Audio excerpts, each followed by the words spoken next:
te has vuelto una de las voces, digamos, más potentes en la crítica del populismo y de lo que eso significa para Latinoamérica. Por supuesto, en un país como Colombia son miles las amenazas de populismo y lo que más preocupa, Gloria, es que nosotros teniendo al lado Venezuela, a veces pareciera que la gente no entendió pues lo que nos puede pasar y lo que esto significa.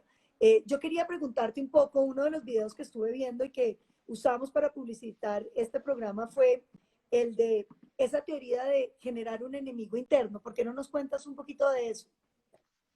Gracias, Paloma. Definitivamente lo que cuentas acerca de las pocas lecciones que se han aprendido del ejemplo venezolano, creo que ni los propios venezolanos entienden que el socialismo del siglo XXI fue el problema de la destrucción de sus países. Es bien triste escuchar cuando un venezolano te dice que el problema en su país fue la corrupción. La gente todavía no entiende que el poder absoluto corrompe absolutamente y el socialismo es poder absoluto para que los mandatarios hagan lo que quieran con la política y con la economía sin ningún freno y violando los derechos individuales. Entonces no me sorprende que me digas que en Colombia no se entiende esa amenaza o que se busquen también enemigos internos o externos que se crean como un imaginario colectivo de un pueblo y un antipueblo, donde obviamente el pueblo no es responsable de ninguno de los males que hay en la sociedad, mientras que el antipueblo puede tomar la forma de Estados Unidos, los españoles, la misma oligarquía interna, el gobierno que vino antes, para justificar los problemas que se pueden estar dando en un momento determinado.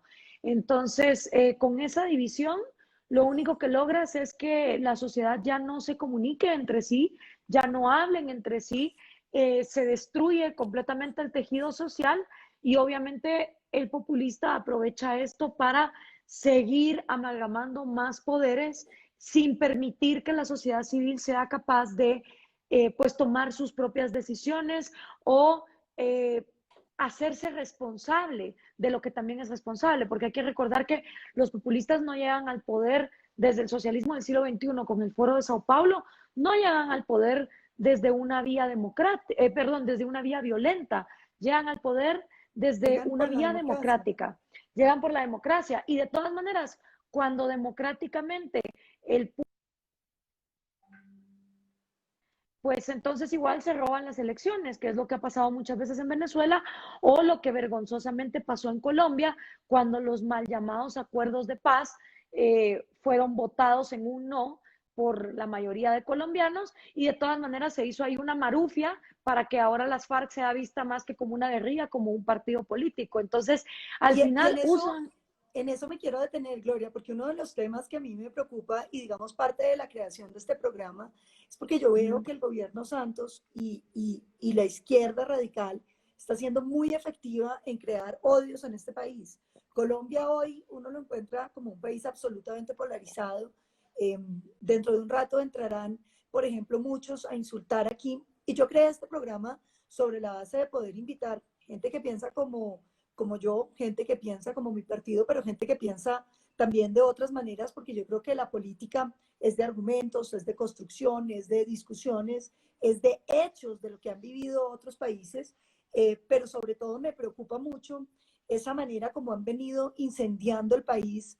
No sé, Gloria, si tú has visto, por ejemplo, lo que le han hecho al presidente Uribe, que es una especie de character assassination, como lo llaman los gringos, es despedazarlo desde todos los niveles, utilizando todas las herramientas, las mentiras, lo que se pueda, y generando no solo contra él, contra cualquiera que sea cercano al presidente Uribe, literalmente un odio. De manera que aquí en Colombia se podía negociar con el terrorismo de las FARC, estaban dispuestos a perdonarles, se sentían grandes en términos de poder perdonar, pero odiaban a quienes estábamos en el centro democrático o en el uribismo. Digamos, ¿tú crees que ese es un primer síntoma que debiera preocupar a Colombia en torno a lo que nos puede pasar con relación al populismo? Bueno, hay varias cosas, Paloma. La primera es que yo creo que la conversación es la única vía que tenemos para progresar. Estas no son palabras mías, son palabras de Sam Harris, las acabo de escuchar en un muy buen podcast que él hizo sobre el tema que está pasando en Estados Unidos con Black Lives Matter.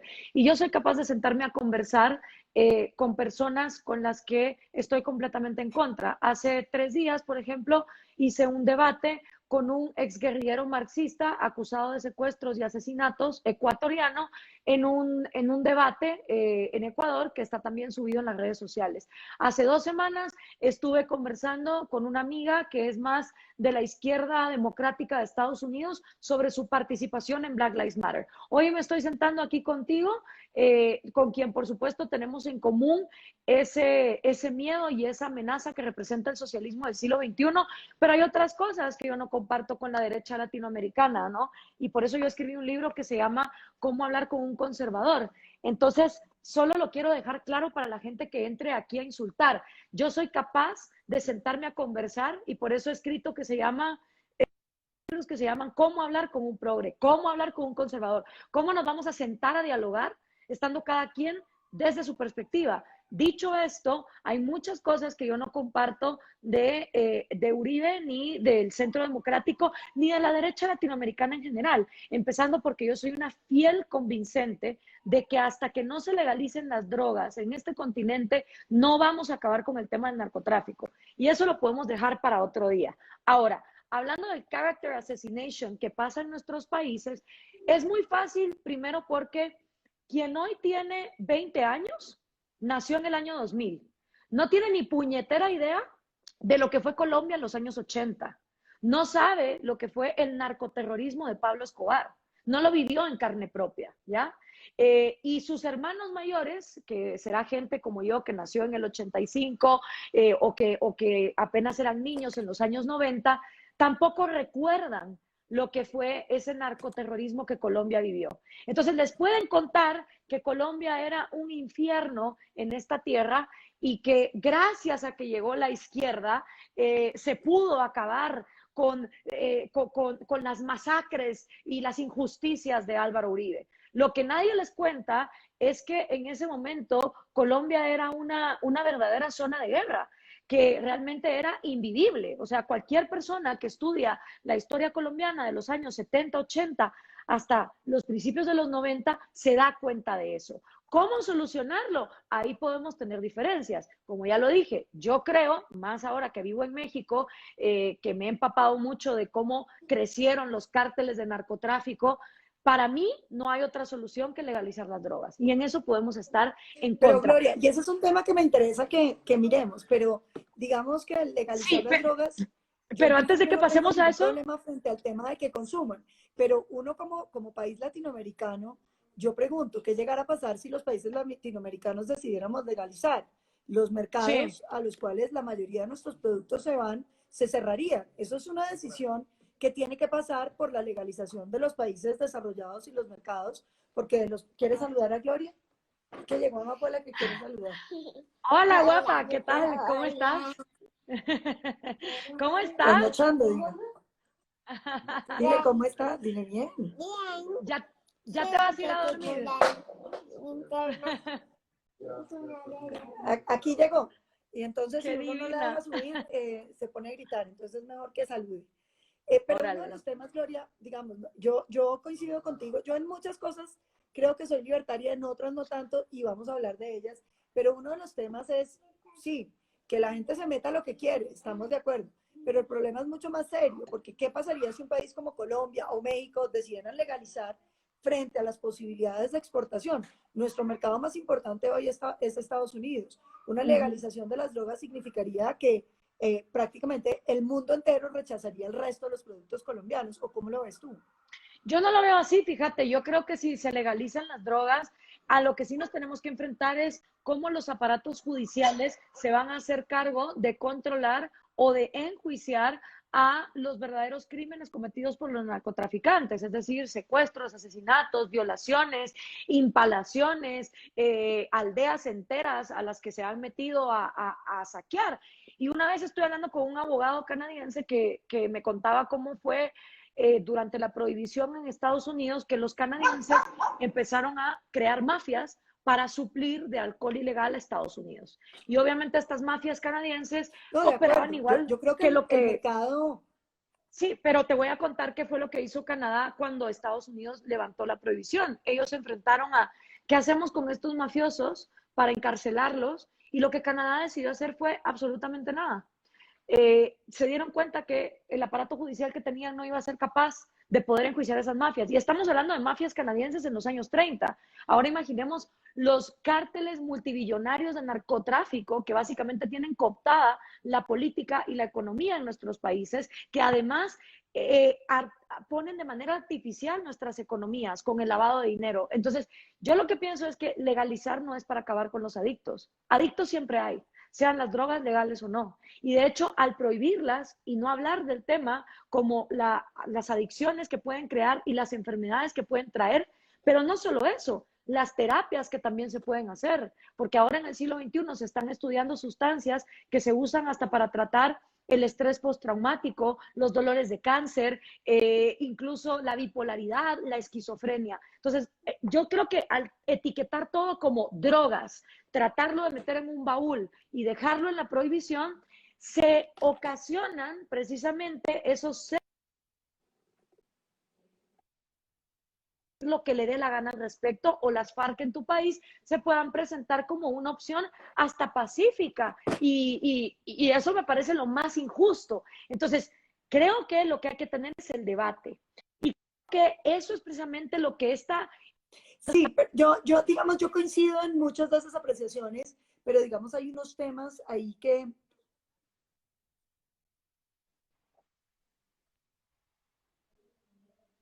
Sí, te escucho. No, digo, ahí hay unos temas que me parece que son un poco más complejos.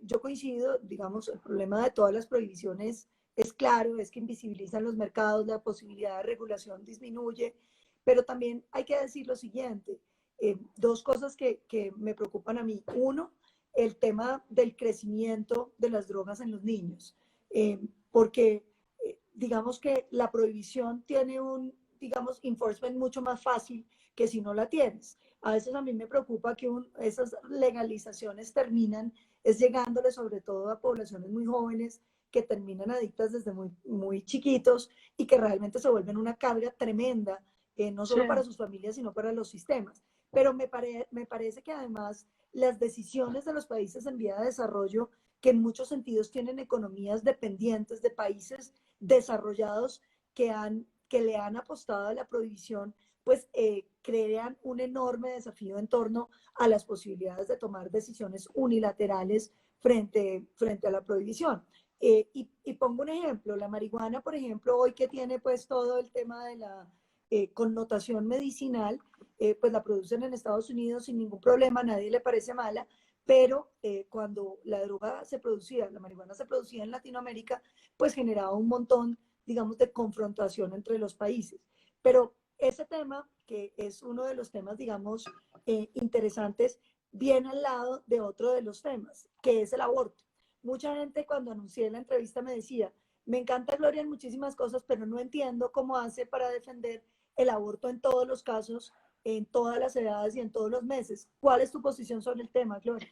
Primero, esa es una posición bastante ignorante de lo que yo he dicho, porque quien realmente conoce mi posición sabe que la he dicho en mis libros, he dado debates, creo que yo he participado en el único debate de 8 mujeres, 4 a favor y 4 en contra sobre el tema del aborto, y jamás en la vida yo he dicho que yo defiendo el aborto en todos los meses, en todos los casos.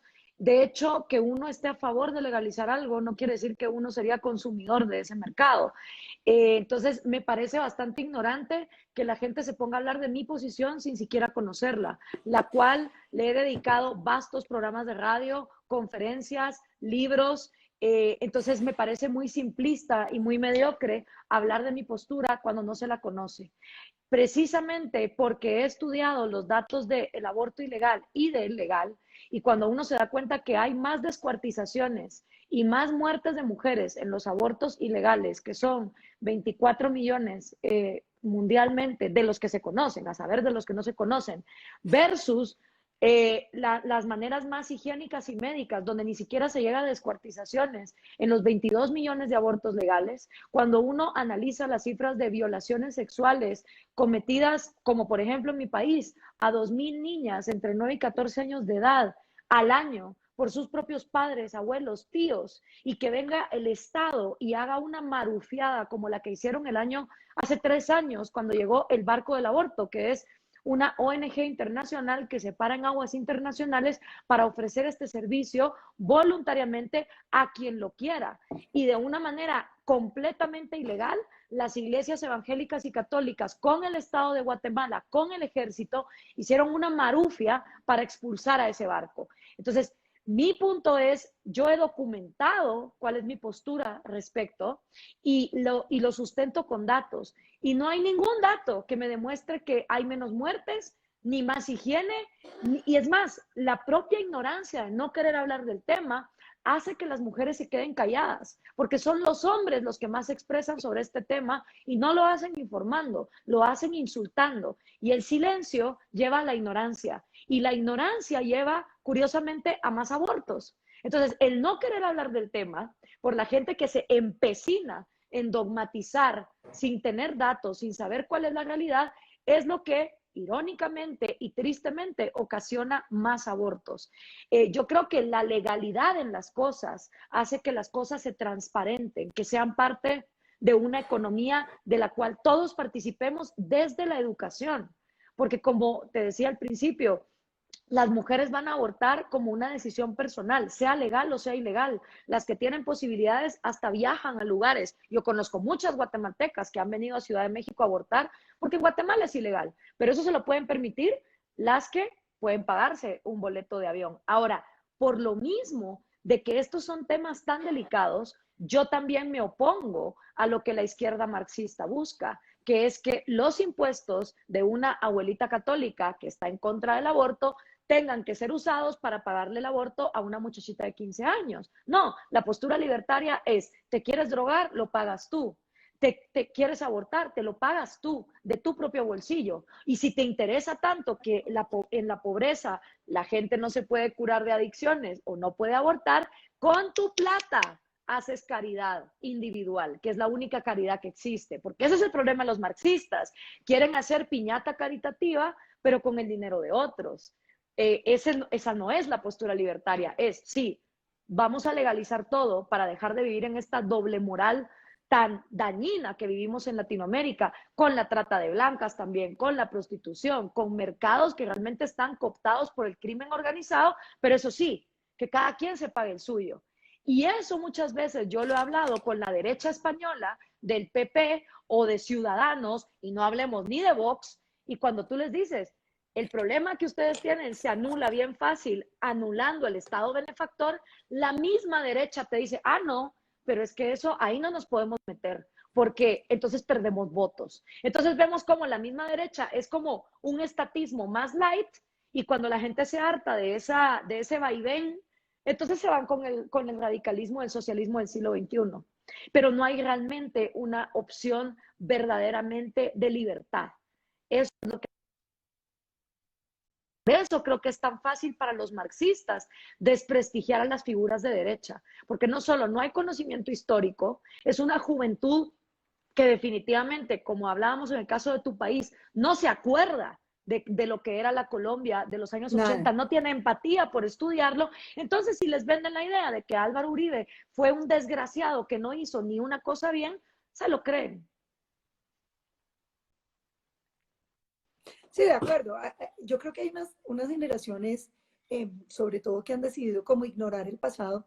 Y hay una cosa que me parece muy interesante y que yo he detectado como una de las banderas más importantes de los populismos actuales. Y es decir, que en Latinoamérica, desde que llegó Cristóbal Colón, aquí no ha pasado nada. Es decir, que no hemos tenido sino gobernantes corruptos, gobernantes bobos, gobernantes ineptos, y que esa es la razón por la cual Latinoamérica no ha podido ser desarrollada.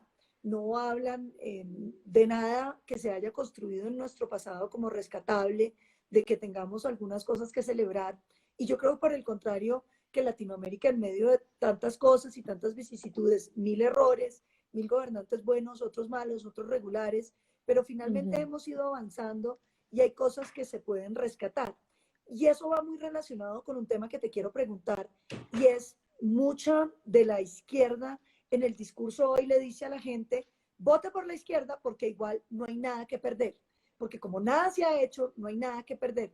¿Tú crees qué es lo que pierde un país cuando decide abocarse por elegir un populista en el poder? Totalmente. Bueno, primero, si el socialismo del siglo XXI hubiese cumplido lo que prometió, hoy todos estaríamos vueltos locos tratando de emigrar a Caracas.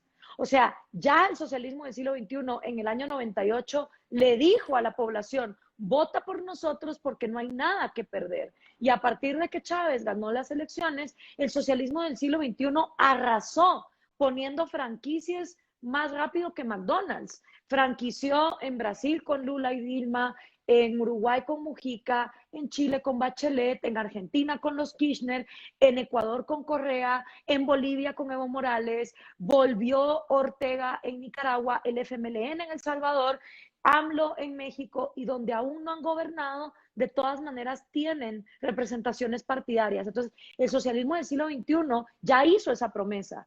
Y lo dijo, no hay nada que perder porque la derecha de los 90 fue súper fatal, entonces voten por nosotros, Caracas va a ser el faro de luz que nos va a iluminar a todos y todos van a estar vueltos locos por irse a vivir a Venezuela. Esa es la promesa. ¿Qué pasó 22 años después? Pues que la promesa no se cumplió. No solo el socialismo del siglo XXI no acabó con la pobreza, la multiplicó. No solo no acabó con la corrupción, la llevó a niveles nunca antes pensados. Porque el peor caso de corrupción, y esto lo digo y lo repito y lo reconfirmo, que ha tenido este continente no es por las derechas mediocres y corruptas de los años 90 con sus privatizaciones que no llevaron a un libre mercado. No, el peor caso de corrupción que ha tenido este continente se llama Odebrecht. Y qué bueno que para los millennials y los centennials, Netflix hizo una serie que se llama El Mecanismo, donde pueden ver precisamente cómo Odebrecht se fue formando bajo el propio socialismo del siglo XXI. Entonces, que haya una izquierda que en el 2020 le diga a la gente, vota por mí porque no tienes nada que perder, eso de verdad es para engañabobos que ni siquiera han estado presentes y con los ojos abiertos en los últimos 20 años, donde el socialismo del siglo XXI ya gobernó en más de 2/3 partes de todo este continente. Y con pésimos resultados, ¿de acuerdo? Yo creo que uno de los temas, digamos que se ha vuelto muy difícil con las generaciones anteriores, es que con la idea, yo no sé esa idea de dónde habrá salido, de que todo el mundo tiene derecho a tener no solamente sus propias ideas, sino sus propios datos, y que además no hay hechos en el mundo, sino que cada quien puede pensar y que es igual que tú digas una cosa que es cierta, que digas una vez mentira. Es que esa es mi interpretación. No, Claro. digamos que aún en la interpretación más benévola, la realidad del socialismo del siglo XXI fue desastrosa, Gloria. Pero también hay que decir una cosa, uno pensaba, por ejemplo, que Argentina, que por ahí la estaba mencionando alguien, iba a salir de eso. El regreso del socialismo a Argentina después, digamos, del gran fracaso de Macri. ¿Cómo ves tú eso?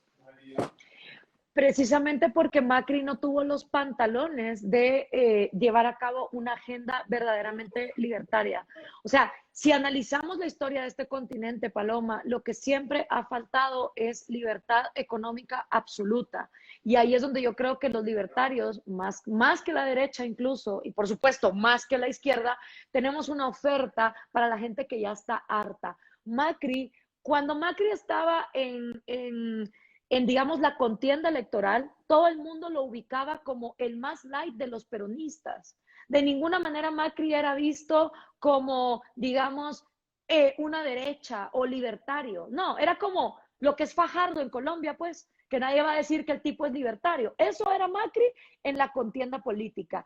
De la nada se empezó a rozar con gente de ideas libertarias y, como siempre pasa, usan a las ideas libertarias que suenan muy bonitas en campaña, y entonces agarró el famoso escrito de Leonard Read con Yo Lápiz e hizo unos anuncios de Yo Empanada y de cómo necesitamos de toda la gente para hacer una empanada y de la distribución de las diferentes tareas para llegar a hacer una empanada y que por eso se necesitaba el libre mercado.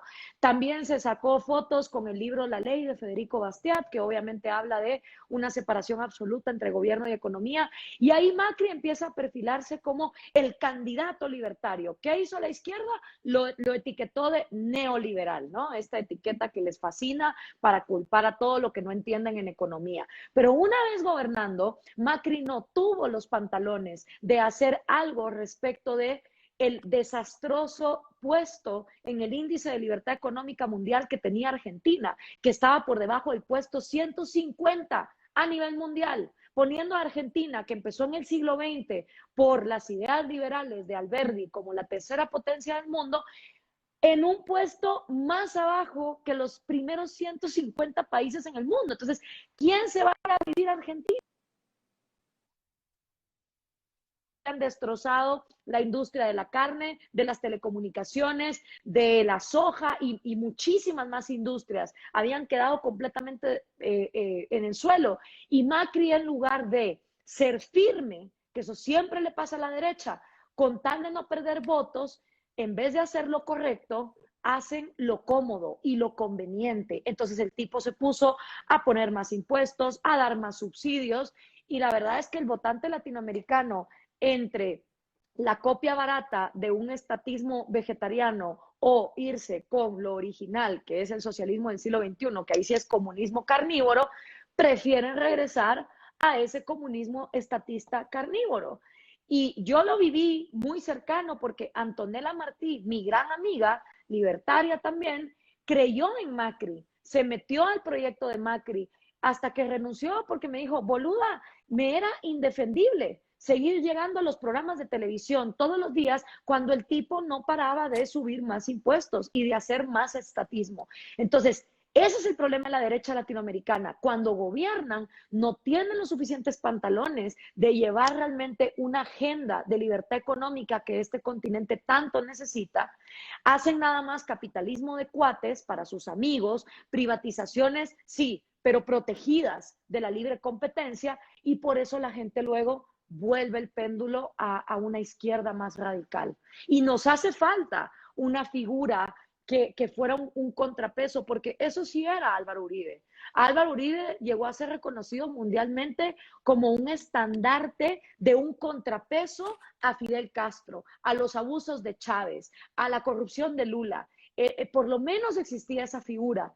En el momento en que él sale de la presidencia, dime quién. Macri tuvo esa gran oportunidad. No, no ha La habido. calle, y no lo ha hecho. La calle Pou en Uruguay también tiene esa gran oportunidad. No digamos aquí el PRI y el PAN, que desaprovecharon 70 años de dictadura perfecta para no hacer lo correcto. Entonces, también hay que reconocer qué es lo que no se ha hecho, que hace que la gente se vaya con estos lunáticos del socialismo del siglo XXI. De acuerdo, lo de Macri no solamente terminó siendo un agua tibia, contraria a lo que todo el mundo esperaba, sino que hoy le pesan unas acusaciones de corrupción muy difíciles. O sea, uno no sabe cómo va a terminar esa justicia y en dónde va a terminar Macri y dónde van a terminar muchos de sus amigos con esas privatizaciones. Pero quería volver al tema de la libertad económica, en lo cual coincido. Yo creo que en Latinoamérica sí estamos muy, muy atrasados en las posibilidades de que la gente participe en los mercados. La gente se queja del capitalismo, pero en realidad es que en Colombia, en Latinoamérica, no tenemos realmente mercados donde la gente pueda participar. Y uno de los temas, Gloria, que yo vengo, digamos, estudiando detenidamente, es el hecho de que en nuestros países todo tiende naturalmente al monopolio. Uno suelta el mercado y termina a través de lobby, a través de palanca o a través de no sé cómo, en unos monopolios o cartelizaciones que actúan igual. Uno va a ver, por ejemplo, la banca en Colombia funciona como un oligopolio. Vas a ver lo que termina pasando y es cuando una superintendencia decide actuar, defender la libre competencia, encuentras que todo el mundo estaba cartelizado. ¿Tú a qué atribuyes esa incapacidad latinoamericana de abrir los mercados y dejar que participe? Yo vengo con la tesis de que eso es una herencia de que todo el mundo quería una renta, una herencia como que nos viene de la idea del colonizador español de lo que queremos es una renta y por lo tanto no vamos a construirla, sino a rentar. Sí, eso definitivamente Álvaro Vargas Llosa, el hijo de Mario Vargas Llosa, escribió un excelente libro que se llama De rumbo a la libertad y habla de los 5 principios de opresión que han sobrevivido cada época histórica de América Latina. El mercantilismo estatal, el corporativismo, la transferencia de riqueza, la ley politizada, ¿verdad? Y de eso nos viene el privilegio, el usted no sabe quién soy yo, la desigualdad ante la ley, que es la peor desigualdad que se le puede cometer a las personas en necesidad y en pobreza.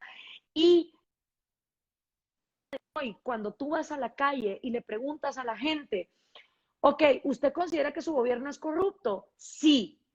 Ok, pero según usted, ¿quién debe encargarse del fútbol, del cine, del teatro, de la salud, de la educación, de la vivienda, de un salario mínimo, de cuánto deben costar las cosas? Y la gente te responde, el gobierno.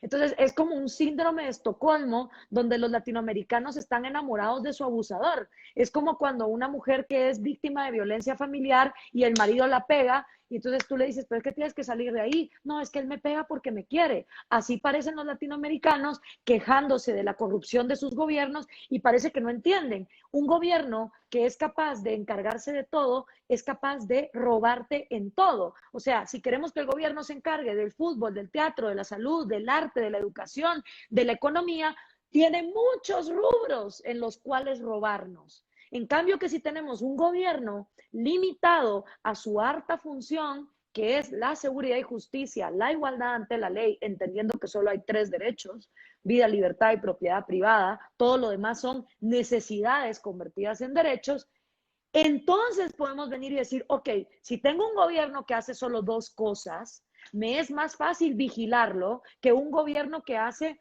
35 cosas. Pero los propios latinoamericanos que se quejan de sus gobernantes corruptos, cuando tú les dices, ¿usted estaría dispuesto a que en vez del gobierno se encargase la sociedad civil del fútbol, del arte, del teatro, de la educación? Te dicen, no, no, no, usted está loco, ¿cómo va a creer? Tiene que ser el gobernante. Y resulta que para cosas que no son vitales, como las telecomunicaciones, sí, qué bueno que en esta pandemia hemos tenido internet y nos hemos podido conectar, pero no es una cuestión vital, no me voy a morir si no tengo internet. Esas cosas se las dejan al mercado, cosas con las que no necesitan vivir, o los PlayStations, o los zapatos, ¿ya? Y las cosas vitales, como la educación y la salud, las depositan en las manos de quienes una y otra vez les han visto la cara de idiotas, demostrándoles que no están interesados en educarlos. Lo que hacen es adoctrinarlos, De como, acuerdo. como los libros en Venezuela, donde salía Hugo Chávez con Simón Bolívar y Jesucristo abrazándolos a los dos, o las aventuras de Evito en Bolivia. O sea, no es educación, es adoctrinamiento. Y no es salud, es remediar ya cuando la enfermedad está dada. Ningún gobierno latinoamericano he visto yo con un plan de salud preventiva, de educación a las personas, de decirle, señor, la mejor medicina empieza por la comida. Y un plan de educación de la prevención de las enfermedades desde el ejercicio. No, todo lo que hacen los gobiernos latinoamericanos es despilfarrar cuando ya la enfermedad está dada y robarse en esos rubros. Entonces, yo no creo que esos gobernantes llegan a amalgamar el poder solo por las militares. Eso pasaba cuando teníamos caudillos, pero ahora que tenemos democracias, es la misma gente la que vota por su verdugo y le sigue dando tareas a ese verdugo. Como que si un niño se porta mal en el colegio, te está sacando malas notas, está haciendo bully, y tú en lugar de castigarlo, quitarle el PlayStation, quitarle las horas de internet, las horas en que puede salir a jugar, lo dejas hacer lo que le dé la gana. Pues obviamente ese niño Eso, Gloria, no, ahí hay no va a dos tener cosas ningún incentivo.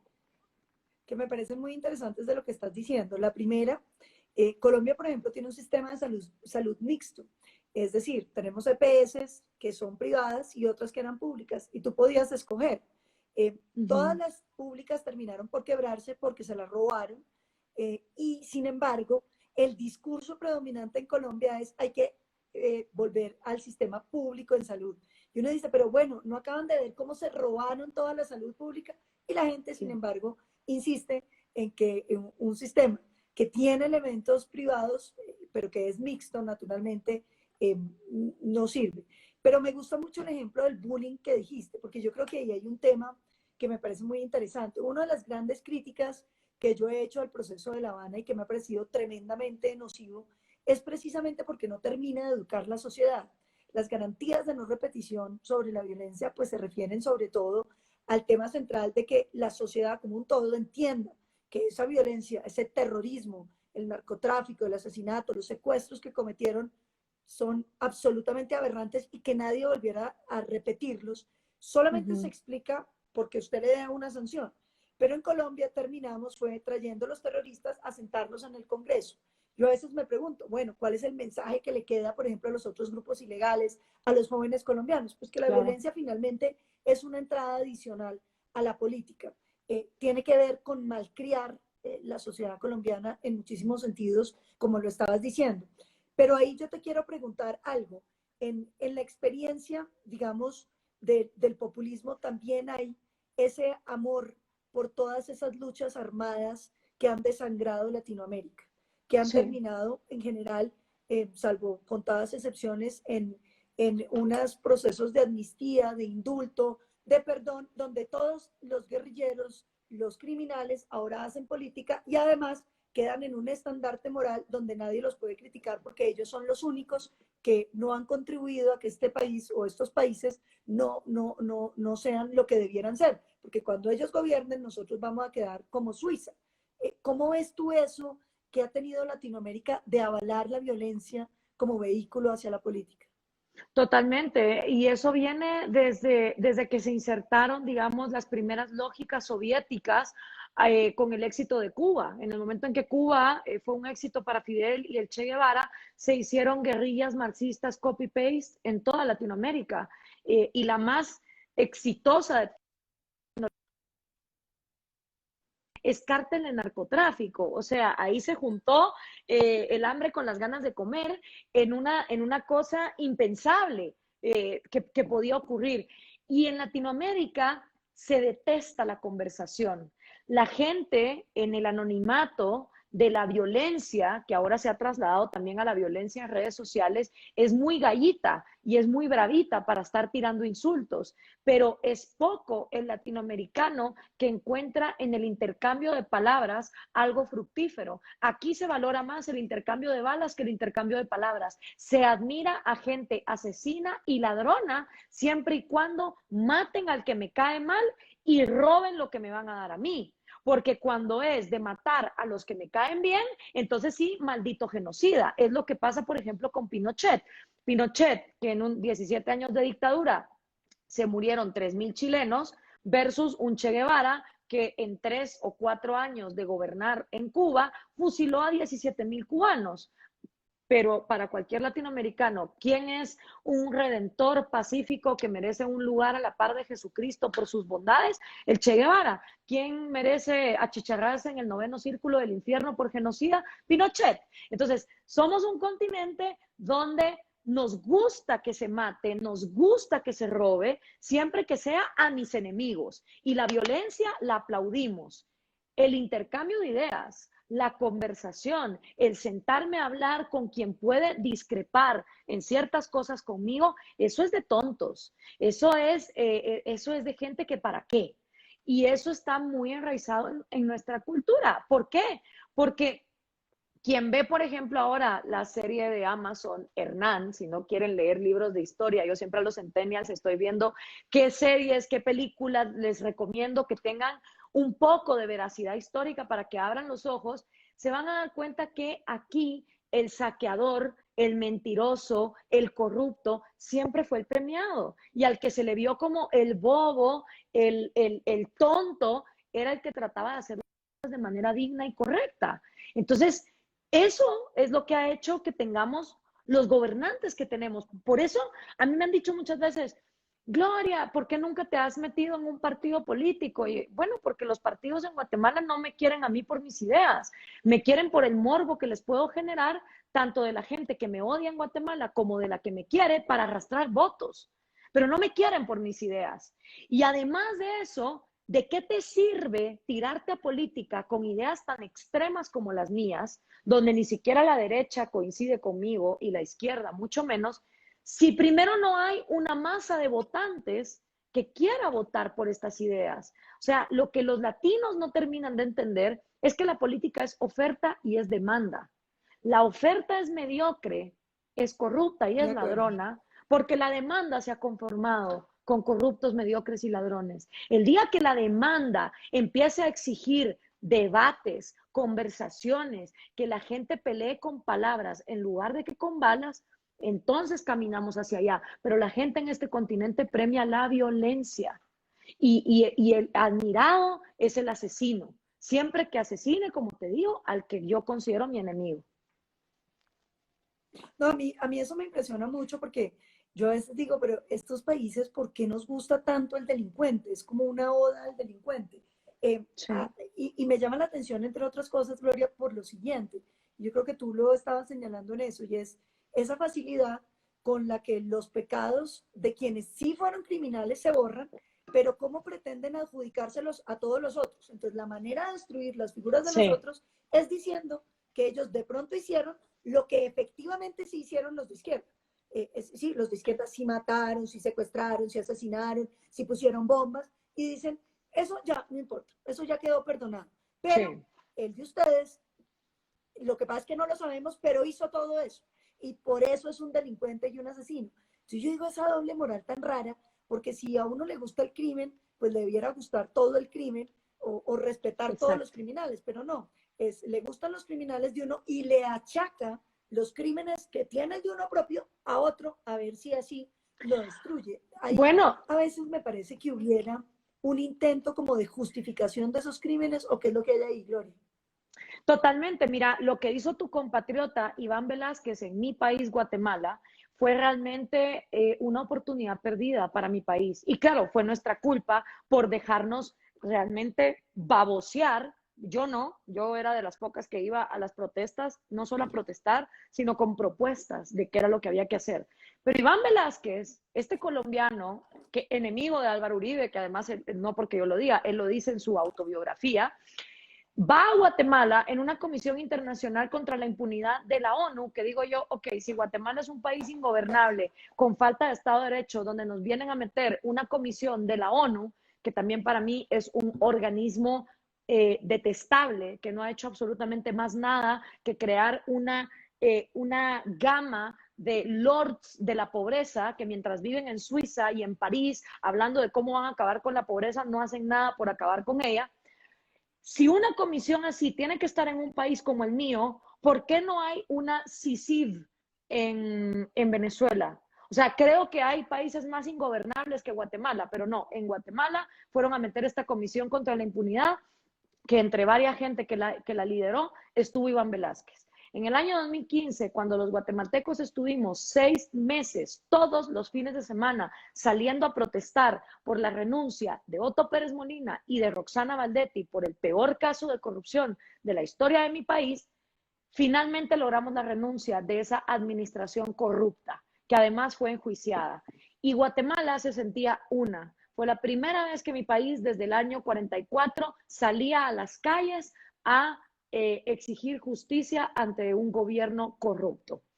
Ese sentimiento de unidad, Iván Velázquez lo destruyó por completo el 7 de enero del siguiente año, del 2016, cuando en una mañana fueron a apresar a docenas de militares, algunos enfermos, otros en cama, otros en hospitales, a apresarlos porque los iban a enjuiciar de crímenes contra la humanidad. Cuando, ojo, en mi país, desde el año 96, se firmaron esos dichosos acuerdos de paz, que no hay farsa mayor que esa, y se agarraron de una marufia legal donde solo a los miembros del Estado se les puede enjuiciar de crímenes contra la humanidad. A los guerrilleros marxistas no, porque ellos no son parte del Estado.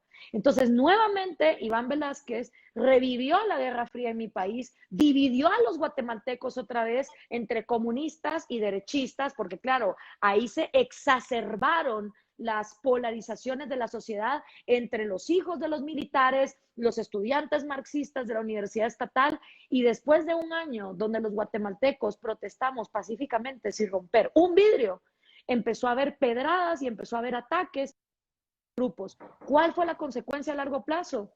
Que Guatemala no pudo reconstruir un Estado y reformar todo ese aparataje corrupto que llevó a Pérez Molina y a Roxana Valdetti a robar todo lo que robaron. Y hoy, 5 años después, el sistema guatemalteco sigue siendo el mismito. Es como que tú quites la cabeza de un narco, pero mantengas la funcionalidad del cartel.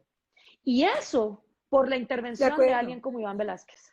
Pero eso es muy interesante, Gloria, porque yo creo que, digamos, eso que le montaron a Guatemala, Iván Velázquez, que no lo tienen montado en Colombia y que ahora se llama la JEP, una justicia, imagínate un país democrático como Colombia, aceptó que 5 personas, 3 de ellas extranjeros, la única mujer farmacéutica, no elegidos por los colombianos, sino elegidos por Santos y las FARC, a través de esas organizaciones internacionales, 5 personas eligieran los jueces de un país para juzgar a las Fuerzas Armadas de Colombia, para juzgar a las FARC y supuestamente a todos los colombianos. Lo que pasa es que un fallo de la Corte Constitucional terminó sacando a los terceros, pero terminamos nosotros con una justicia absolutamente politizada, persiguiendo a las Fuerzas Armadas, y para decirte, ni un solo guerrillero, ni uno solo a este punto ha tenido que dar versión individual sobre los delitos que cometió. Ni uno solo ha sido condenado, a pesar de que ya llevamos varios años de esos acuerdos, porque ese es el mismo proceder que tienen en todas partes. Politizan la justicia, crean instituciones totalmente politizadas para poder perseguir a los sectores que no les gustan, y con eso logran garantizar, digamos, las impunidades de quienes les importan. A mí me preocupa mucho, porque yo ya veo lo de la impunidad de las FARC, que tendremos que buscar instancias internacionales para poderlos castigar, pero un tema que uno se pregunta es los miembros de la Fuerza Pública Colombiana teniendo que responderle a quienes han sido abogados de las FARC, a quienes han sido litigantes en contra de ellos mismos y que los tratan de entrada como corruptos. Hay un plan, Gloria, en Latinoamérica para acabar las posibilidades de defenderse contra el narcotráfico y todo lo que está vinculado hoy a esas guerrillas izquierdosas narcotraficantes? Que yo lo conozca, no, porque como te digo, hay esfuerzos, sí, pero no los veo de una manera política o partidista, sino más bien en una batalla de ideas intelectual, que gente como Antonella Martí, Javier Milei, Axel Kaiser, Vanessa Vallejo, en tu país,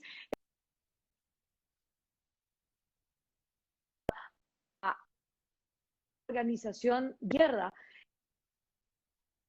o digamos que haya algo concreto para hacerle un frente al Foro de Sao Paulo y ahora al Grupo de Puebla, donde AMLO los está como volviendo a acoger con la salida de Lula en Brasil. Yo creo que por eso mismo es que hay que hablar de estos temas y hay que sentarse a pensar qué se va a hacer. Y me alegro que hay gente, tanto en la Organización Mundial de la Salud como dentro también de los organismos internacionales, que no son santos de mi devoción, pero hay gente ahí que, por ejemplo, sí está diciendo qué vamos a hacer con el narcotráfico, con la narcoviolencia, la narcopolítica, y hacer más de lo mismo es lo que me parece una estupidez. O sea, hasta los hijos de Luis Carlos Galán se han pronunciado a favor de la legalización de las drogas, ellos habiendo perdido a su padre por el asesino de Pablo Escobar. Entonces, yo creo que es momento de hablar y decir, si el financiamiento de esta izquierda criminal marxista viene del narcotráfico, de todo el petróleo que se fundieron en Venezuela, ¿qué se puede hacer? Pues para mí hay que privatizar el petróleo en Venezuela, aunque hoy por hoy no vale nada, pero quitárselo de las garras de la dictadura y empezar a pensar cómo le vamos a hacer con un tema que pareciera que nadie quiere tocar en la mesa. Porque si no, estas guerrillas van a seguir ganando espacios en la política. O sea, nos lo están demostrando. Es más, Claro, yo creo que siempre se ellos lo regalan. son los más interesados. Sí, ellos son los más interesados en que las drogas permanezcan ilegales, porque al estar en la ilegalidad, como no hay transparencia en sus operaciones, ellos pueden financiar a quien les dé la gana. Entonces, eso para mí es un tema que hay que empezar a conversar. No se trata de que uno tiene todas las respuestas concretas. Y hay algo que a mí me gusta mucho que dice Axel: dejemos de comparar la realidad con utopías. Obviamente en un mundo utópico, la De acuerdo. gente que le tiene, sí, que le tiene pánico a la libertad, quisiera que no hubiera prostitutas, que no hubiera abortos, que no hubiera drogadictos, que no hubiera mentirosos. Ese es un mundo ideal. Pero ese mundo no existe. Está la realidad, y es que el ser humano no es perfecto. Entonces, si el ser humano no es perfecto, ¿cuál es el sistema más realista y que mejor se acomoda a que los inocentes no tengan que pagar por los pecadores? No cabe duda, y eso sí está demostrado, es el sistema de la libertad, donde cada quien se responsabiliza de su parte en la sociedad. Entonces, si entendemos eso, dejemos de comparar nuestra realidad versus una película de Disney que no va a existir nunca, sino lo que tenemos hoy con lo que podemos llegar a tener. Y a partir de ahí, De trabajar en acuerdo. marcos de políticas públicas para este continente. Gloria, vamos llegando al final, pero te quiero hacer una pregunta que han mencionado muchos de los que están aquí, y es George Soros. Eh, en Colombia tiene mucha gente la impresión de que Soros ha sido el gran financiador de la política de izquierda, pero Soros aparece en Europa como uno de los grandes luchadores contra los regímenes totalitarios socialistas. ¿Qué tienes Uh que -huh. decirnos de Soros? Lo que yo conozco de Soros en el específico caso de Guatemala es que él financia con Open Societies Foundation a periódicos de esta izquierda caviar, por ejemplo, Nómada, que era dirigido por Martín Rodríguez Pellecer, que por cierto fue acusado de acoso sexual, acosando a mujeres precisamente en estos congresos financiados por Soros sobre feminismo marxista que se llevaron a cabo en ciudades como Cartagena, Sao Paulo, Brasil y otras partes de Latinoamérica. Entonces, a mí me consta que en Guatemala Soros mete dinero para avanzar en una agenda de marxismo cultural donde se habla de matrimonio gay y aborto y toda esta agenda de legalización de drogas, pero bajo la lógica de un Estado controlando estas cosas y un Estado benefactor subsidiando con populismo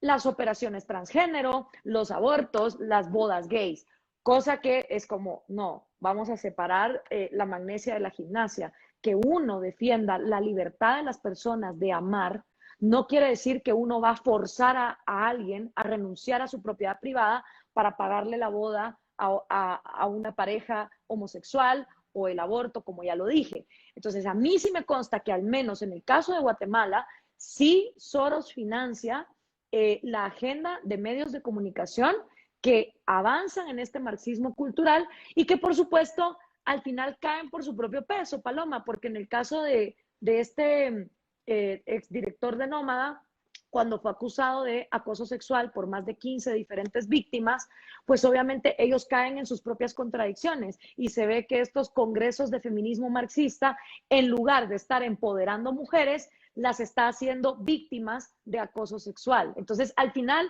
eso es lo maravilloso y lo gratificante de la izquierda. Implosiona sola. Implosionó con el muro de Berlín, implosionó en Venezuela, implosionó en Cuba. Claro, cuando implosiona el socialismo, siempre te dicen, no, la culpa es de los gringos, la culpa es de lo que sea, menos de ellos, pero al final, como decía Margaret Thatcher, el socialismo llega hasta donde se les acaba la plata de los demás. Y eso siempre termina pasando. De acuerdo. Lastimosamente, siempre termina con vidas, Un ¿verdad? tema, Gloria, un tema que me parece muy interesante lo que acabas de decir, eh, es el tema de cómo han ido, digamos, desfigurando lo que ha logrado la izquierda. ¿A qué atribuyes tú que todos estos millennials y centennials consideren que es que Latinoamérica lo que no ha tenido es izquierda y que por eso es que no ha logrado superar, digamos, ese sueño de que todos tendríamos de un mundo ideal. El mundo ideal no se construye. Las realidades económicas son tosudas. O usted crece Sí. económicamente o se queda pobre. O usted tiene unas políticas de crecimiento económico o la pobreza se lo come. Ni siquiera con Venezuela, que era como la gran apuesta con esta renta petrolera, crear el sistema donde no se necesitaban los privados, donde no importaba tener, digamos, el empuje de la sociedad privada y del mercado privado produciendo, no funcionó. ¿A qué atribuyes tú que todos estos pelados no entiendan qué es lo que ha pasado en Latinoamérica con la izquierda? Primero, a que la educación está en manos de quien los quiere ignorantes, que son los gobernantes. Entonces ha habido un adoctrinamiento a un marxismo que en lugar de enseñarlo como el marxismo lo implementó Fidel y no funcionó, el marxismo lo implementó Perón y no funcionó. No, te dicen, todavía no hemos llegado a ese sueño, todavía hay que dar la lucha de clases. Entonces tergiversan la historia, pero no solo en las escuelas estatales. Ahora también en las escuelas privadas, no solo de Latinoamérica, sino las escuelas gringas, ¿no? Los empresarios latinos a veces se fajan el lomo para pagarle a sus hijos el doctorado en Harvard, la maestría en Berkeley, y les vienen con que el socialismo es lo máximo y que van a votar por Bernie Sanders. Entonces, tenemos un aparataje educacional privado donde ser socialista es lo cool, y repartir la riqueza de tus abuelos y tus papis es lo que tienes que hacer porque tienes que sentirte culpable de tener dinero. Y al mismo lado, una educación estatal que enseña resentimiento